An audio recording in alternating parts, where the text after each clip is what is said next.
South India shopping mall the wedding మంత్ర సరికొత్త wedding collection south India shopping mall. దొరికితే దొంగ దొరక్కపోతే దొర.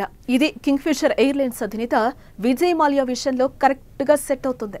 ఈయన వ్యాపార రాజకీయవేత్త, రాయల్ ఛాలెంజర్స్ బెంగళూరు వ్యవస్థాపకుడు, యునైటెడ్ బ్రూవరీస్ గ్రూప్ అధ్యక్షుడిగా వ్యవహరించారు. అప్పట్లో విజయ్ మాల్యా లైఫ్ ఎంతో లగ్జరీగా ఉండేదబ్బా. ప్రపంచంలోని అందగత్తలతో ఫోటోషూట్స్ చేస్తూ స్వర్గలోక సుఖాలు అనుభవించాడు. కట్ చేస్తే ఇప్పుడు ఓ దొంగల ఉరుకులు పరుగులు పెడుతున్నాడు. అంత అందమైన జీవితాన్ని గడిపిన మాల్యా ఎందుకు భారత్ వదిలి పారిపోయాడు? బ్యాంకులకు ఎంత అప్పున్నాడు? ఎందుకు కింగ్ఫిషర్ పతనమైంది? పూర్తి వివరాలు ఈ స్టోరీలో చూద్దాం.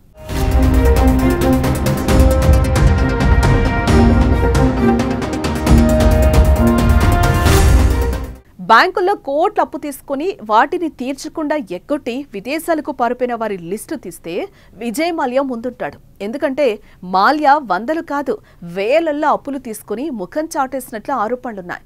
2005లో ప్రారంభమైన కింగ్ఫిషర్ ఎయిర్లైన్స్తో విజయ్ మాల్యా వ్యాపార రంగంలో కింగ్లా వెలికిపోయాడు. వ్యాపారంతో పాటు రాజకీయాల్లో తన ముద్ర వేశాడు. ఎప్పుడూ అందమైన అమ్మాయిలను వెంట వేసుకుని లగ్జరీ జీవితాన్ని గడిపాడు విజయ్ మాల్యా. ఒక రకంగా చెప్పాలంటే ఆ ఇంద్రుడు స్వర్గలోకంలో స్వర్గ సుఖాలు అనుభవిస్తే భూలోకంలో విజయ్ మాల్యా ఇంద్రభోగాలు అనుభవించాడని అంటారు.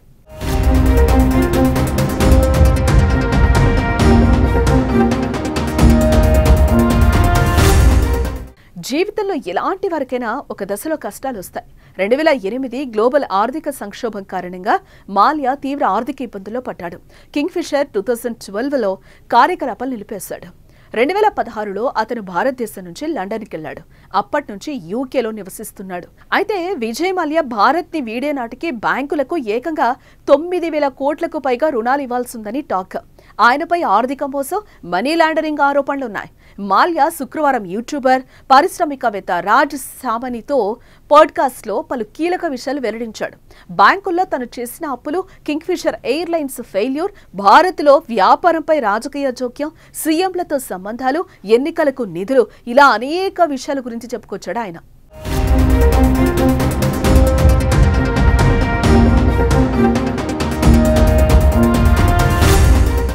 భారత్లో వ్యాపారం చేయడం అంతా సులువైన పని కాదు. ఇక్కడ వ్యాపారం బ్యూరోక్రాటిక్, రాజకీయ జోక్యాలతో ప్రభావితమై ఉంటాయి. ఏదైనా పెద్ద వ్యాపారం చేయాలంటే బ్యూరోక్రాటిక్, రాజకీయ అడ్డంకులు చాలా ఉంటాయన్నారు. వాళ్ల కనుసెళ్లలో వ్యాపారాలు చేయాల్సి ఉంటుంది. 2008 వరకు కింగ్ఫిషర్ సంస్థ సజావుగా నడిచినా ప్రపంచవ్యాప్తంగా ఆర్థిక సంక్షోభం ఏర్పడింది. ఆర్థిక మాంద్యం కారణంగానే తన సంస్థ దెబ్బతిందని వాపోతున్నాడు. అప్పట్లో బ్యాంకులకు సెటిల్మెంట్స్ ఆఫర్ ఇచ్చాను, కానీ బ్యాంకర్లు వాటిని తిరస్కరించారు. 15 సార్లు జ్ఞాపకం చేశాను, తన అకౌంట్ స్టేట్మెంట్లు ఇవ్వలేదని అన్నారు. ప్రస్తుతం నేను పరారీలోనే ఉన్నాను.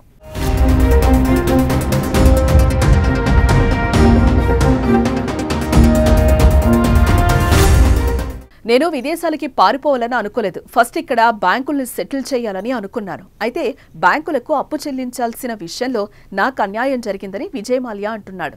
వాస్తవానికి బ్యాంకుల నుంచి 6,200 కోట్ల రుణం తీసుకున్నప్పటికీ బ్యాంకులు 14,000 కోట్లకు పైగా వసూలు చేశాయి. అప్పట్లో కేంద్ర ఆర్థిక మంత్రిత్వ శాఖ రాతపూర్వకంగా ఈ విషయాన్ని ధృవీకరించింది. ఒకవేళ నేను బ్యాంకులను మోసం చేస్తుంటే ప్రభుత్వం ఇంత పెద్ద మొత్తాన్ని ఎలా రికవరీ చేసింది? అయినా కూడా నాకు దొంగ అనే ముద్ర వేశాయి బ్యాంకులు. నేను లండన్ వెళ్లే ముందు అప్పటి ప్రభుత్వంలో ఉన్న కీలక నేతలకు చెప్పాను, కానీ మీడియా ముందు వారంతా ప్లేట్ ఫిరాయించారు. నన్ను దోషిగా నిలబెట్టారు. నేను పోయి యాంకర్తో పారిపోయానని చెప్పారు. ఒకవేళ నేను బ్యాంకులను మోసం చేస్తుంటే ప్రభుత్వం ఇంత పెద్ద మొత్తాన్ని ఎలా రికవరీ చేసిందని మాల్యా ప్రశ్నిస్తున్నాడు. న్యాయమైన విచారణకి హామీ ఇస్తే భారత్కు తిరిగి రావడానికి నేను సిద్ధమని చెప్తున్నాడు. మరి భవిష్యత్తులో మాల్యా ఇండియాకు వస్తాడా? ఆర్థిక లావాదేవీలు సెటిల్ చేస్తాడా? చూడాలి.